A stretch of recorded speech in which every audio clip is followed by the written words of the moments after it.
Monsieur le rapporteur, mes chers collègues, nous allons procéder à notre première audition de ce jour, au cours de laquelle nous allons entendre Monsieur Jean-Luc Mélenchon.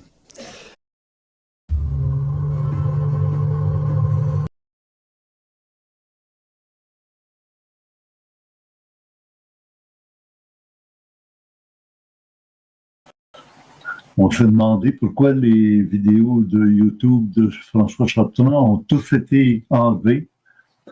Et c'était sur la volonté même de François.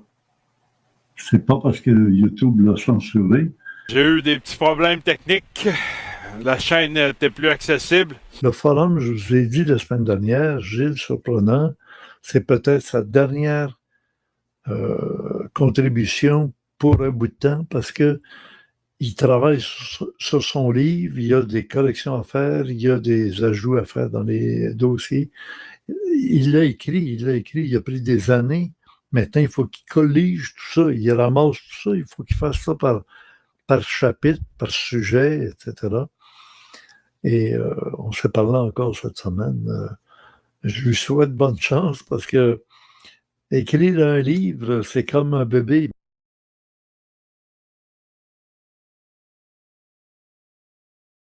C'est comme là, le monsieur Chartrand.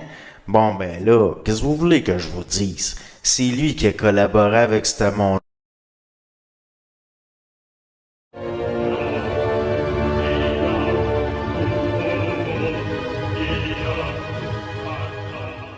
Bon, là, il se passe plein d'affaires.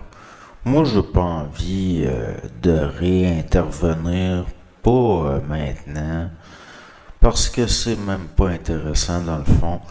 Il y avait rien d'imprévisible là-dedans. Il y a rien de surprenant là-dedans non plus. Comme ce matin par exemple. Je me lève ce matin, puis je me rends compte que j'ai un changement dans mes affaires, une montée de 226 728 piastres. Savez-vous comment j'ai réagi? Comme si de rien n'était. Il n'y a absolument rien là. Il n'y a rien là. Je veux dire, regardez là, comme les affaires qui se passent en ce moment. Bon, ben, vous avez l'affaire là, de Gilles Surprenant. Moi, je l'ai dit, ça fait déjà des années que tous les gens qui ont passé chez Glenn après les années 2000, vous avez pas de tête.